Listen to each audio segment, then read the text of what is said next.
जय हिंद। गिनर क्लासेस में आप लोग का स्वागत है। आज हम फिर विश्व भूगोल के एक महत्वपूर्ण टॉपिक पर चर्चा प्रारंभ करते हैं। और इसके पहले हमने ब्रह्मांड की उत्पत्ति को देखा था और आकाशगंगा को भी देख लिया और तारे के बारे में भी हमने अच्छी खासी जानकारी प्राप्त की। आज बारी है किसकी? सूर्य की, यानी सन की। आज हम सन के बारे में जानने की कोशिश करेंगे। कोई पूछे आपसे सूर्य क्या है तो आप क्या बताएंगे? सूर्य एक तारा है। और सूर्य को परिभाषित करना हो तो क्या करेंगे आप? आप ये बताएंगे कि सूर्य एक ऐसा पिंड है जिसमें स्वयं की ऊष्मा और प्रकाश दोनों होती है। तो आइए आज हम इसे व्यक्त करते हैं व्हाइट बोर्ड पे। क्या पढ़ेंगे आज? सूर्य यानी सन। सूर्य क्या है? सूर्य एक तारा है। और बोलेगा कोई कि सूर्य को परिभाषित कैसे करेंगे, तो देखिएगा, सूर्य एक ऐसा पिंड है, सूर्य एक ऐसा पिंड है जिसमें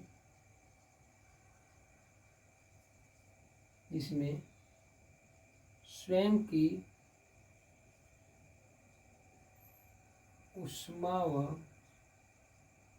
प्रकाश होती है। तो क्या है? सूर्य एक ऐसा पिंड है जिसमें स्वयं की ऊष्मा व प्रकाश होती है। और सूर्य क्या है? ये सूर्य एक तारा है। आइए जानते हैं कि सूर्य में जो ये प्रकाश और ऊष्मा है ये कहाँ से आती है। तो सूर्य में एक क्रिया होती है जिसे बोला जाता है नाभिकीय संलयन की क्रिया। क्या बोला जाता है उसको? नाभिकीय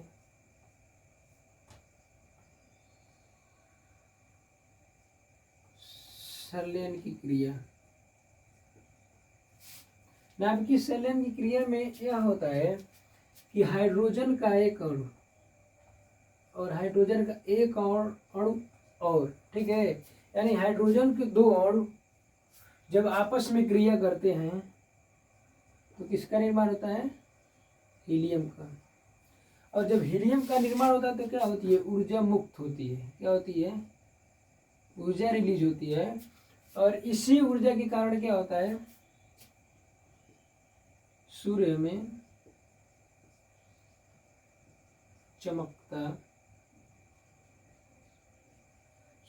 चमकता दिखाई देता है।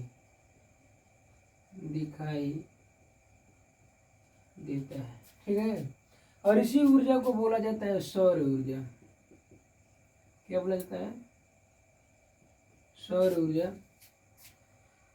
तो कोई पूछे आपसे कि सूर्य में ऊर्जा कहाँ से आती है तो क्या बताएंगे आप कि जब हाइड्रोजन के दो अणु आपस में क्रिया करते हैं तो किसका निर्माण होता है? हीलियम का।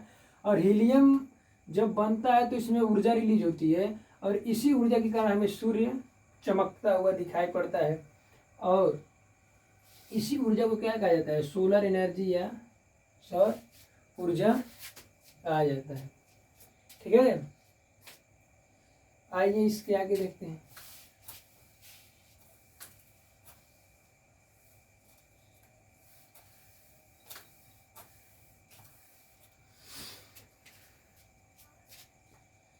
सूर्य का वह भाग, क्या? सूर्य का वह भाग जो हमें आंखों से दिखाई पड़ता है उसे क्या कहते हैं? प्रकाश मंडल। सूर्य का वह भाग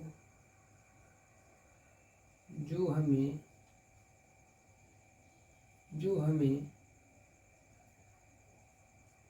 आंखों से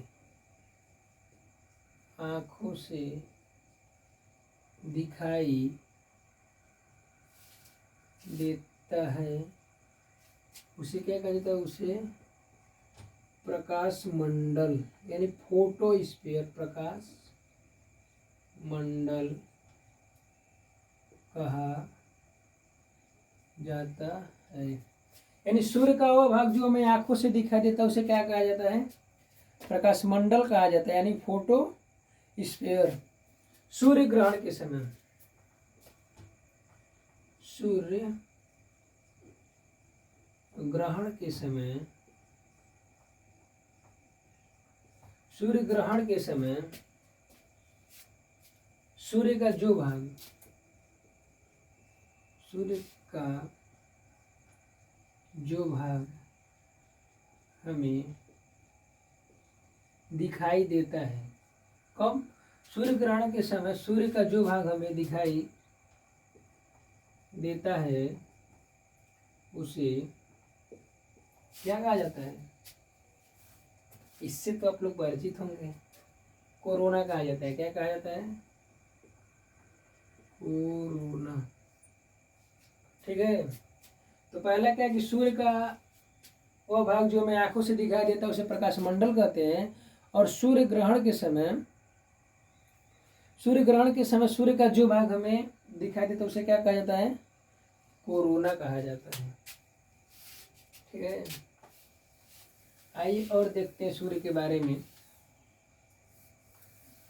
मान लीजिए सूर्य का प्रकाश इस पृथ्वी पर पड़ता है, तो सूर्य के प्रकाश की उपयोगिता क्या होती है? सूर्य का प्रकाश पृथ्वी पर आता है तो सूर्य के प्रकाश की उपयोगिता क्या होती है? पहली उपयोगिता क्या होती है कि पेड़ पौधों में प्रकाश संश्लेषण की क्रिया। दूसरी, विटामिन डी का मुख्य स्रोत क्या है? सूर्य का प्रकाश है। और तीसरी बात इसमें कि सोलर एनर्जी से विद्युत ऊर्जा में परिवर्तन। तो ध्यान दीजिएगा, सूर्य के प्रकाश का पृथ्वी पर उपयोगिता क्या है? सूर्य के प्रकाश का पृथ्वी पर उपयोगिता क्या है? ठीक है, तो पहला हमने क्या बताया कि सूर्य के प्रकाश का पृथ्वी पर उपयोगिता क्या है? पेड़ पौधों को भोजन के लिए प्रकाश संश्लेषण की प्रक्रिया। पेड़ पौधों को भोजन के लिए, पौधों को भोजन के लिए प्रकाश संश्लेषण की प्रक्रिया। पहला काम क्या है सूर्य के प्रकाश का? जब पेड़ पौधों के लिए, पेड़ पौधों पर सूर्य का प्रकाश पड़ता है तो क्या प्रकाश संश्लेषण क्रिया करके पेड़ पौधे क्या करते हैं? अपना भोजन बनाते हैं। ठीक है, दूसरा क्या है? विटामिन डी की प्राप्ति। दूसरा क्या है? विटामिन डी की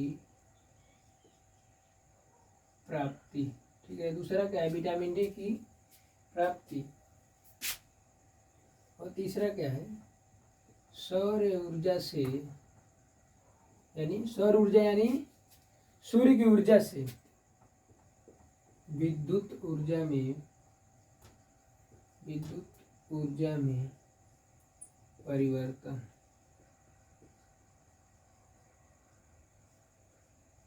देखिएगा, बहुत महत्वपूर्ण टॉपिक है, यहाँ से हमेशा क्वेश्चन पूछे जाते हैं। तो सूर्य की 3 महत्वपूर्ण उपयोगिता है सूर्य के प्रकाश की पृथ्वी पर। पहला, पेड़ पौधों के लिए, मतलब पेड़ पौधों में भोजन के लिए प्रकाश संश्लेषण की प्रक्रिया। दूसरा, विटामिन डी की प्राप्ति। और तीसरा है सौर ऊर्जा से विद्युत ऊर्जा में परिवर्तन। ठीक है, इसके बाद देखते हैं,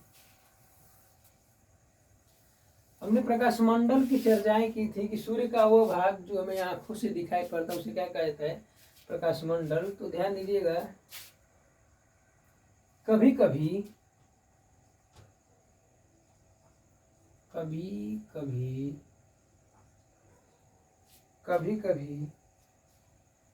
प्रकाश मंडल में,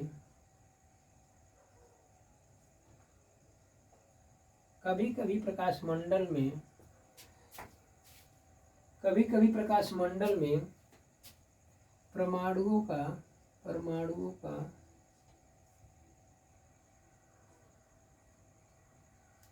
तीव्र, परमाणुओं का तीव्र तूफान आ जाता है।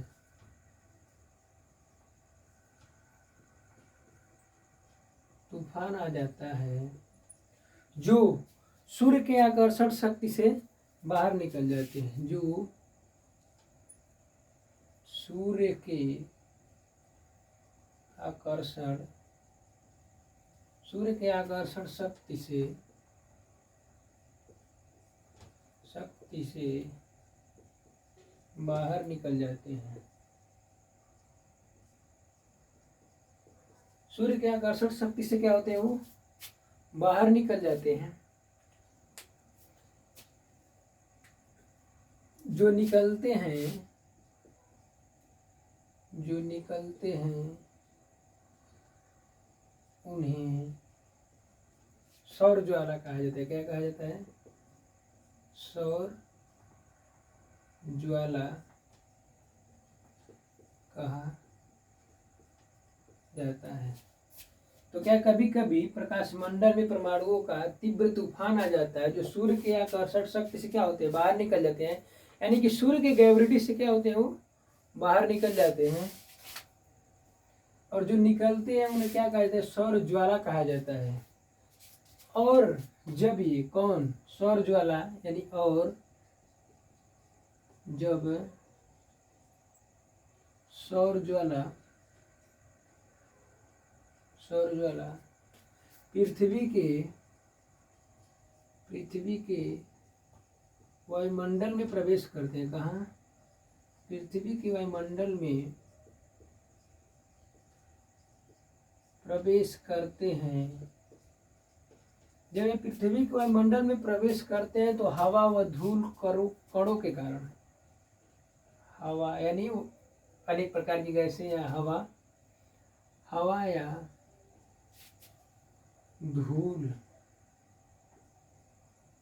कणों के कारण रंगीन दिखाई देते हैं। यानी रंगीन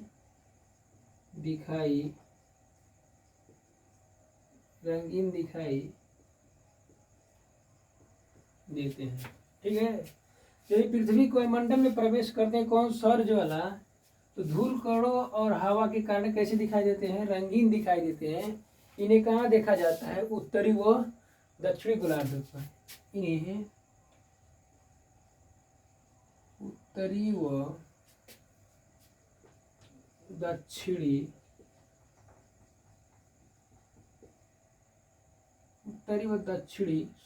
गोलार्ध ने ध्रुवों पर, उत्तरी व दक्षिणी ध्रुवों पर दिखाई देते हैं।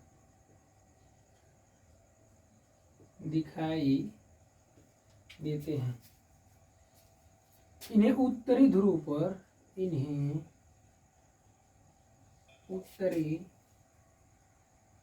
ध्रुव पर ऑरोरा बोरियालिस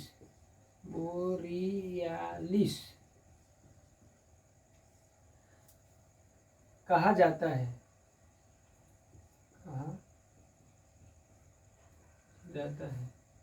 तथा दक्षिणी गोलार्ध में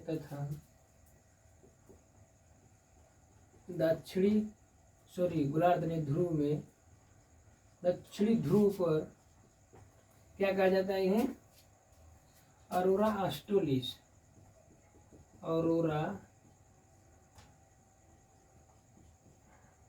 ऑस्ट्रेलिस कहा जाता है। ठीक है।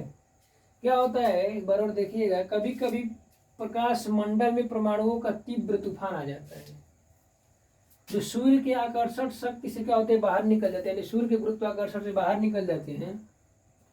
उन्हें सौर ज्वाला कहते हैं। क्या कहते हैं? सौर ज्वाला करते हैं। और जब सौर ज्वाला पृथ्वी के वायुमंडल में प्रवेश करते हैं, यानी हमारे पृथ्वी के वायुमंडल में प्रवेश करते हैं, तो हवा या धूल कणों के जब पास में आते हैं तो क्या है, रंगीन हो जाते हैं। उनके संपर्क में आने से, यानी धूल कण और हवा के संपर्क में आने से रंगीन हो जाते हैं। ये उत्तरी व दक्षिण ध्रुव पर दिखाई देते हैं। और इन्हें उत्तरी ध्रुव पर ऑरोरा बोरियालिस कहा जाता है तथा दक्षिण ध्रुव पर ऑरोरा ऑस्ट्रेलिस कहा जाता है। ठीक है, तथा ध्यान दीजिएगा, तथा जहाँ से सौर ज्वाला निकलती है, जहाँ से सौर ज्वाला निकलती है, कहाँ से निकलती है? प्रकाशमंडल से निकलती है, तथा जहाँ से सौर ज्वाला निकलती है वहाँ काले धब्बे पड़ जाते हैं, वहाँ काले धब्बे पड़ जाते हैं।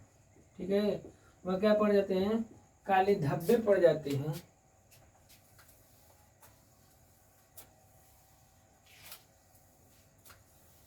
जिसे क्या कहा जाता है? जिसे सौर कलंक कहा जाता है। क्या कहा जाता है? सौर कलंक कहा जाता है। ठीक है, और यह घटना कितने वर्षों पर होती है? 11 वर्षों पर। तथा यह घटना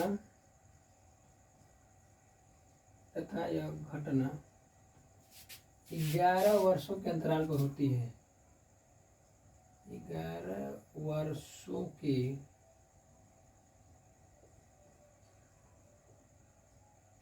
अंतराल पर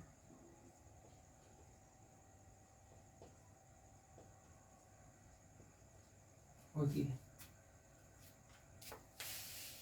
ओके, तो समझ में आई?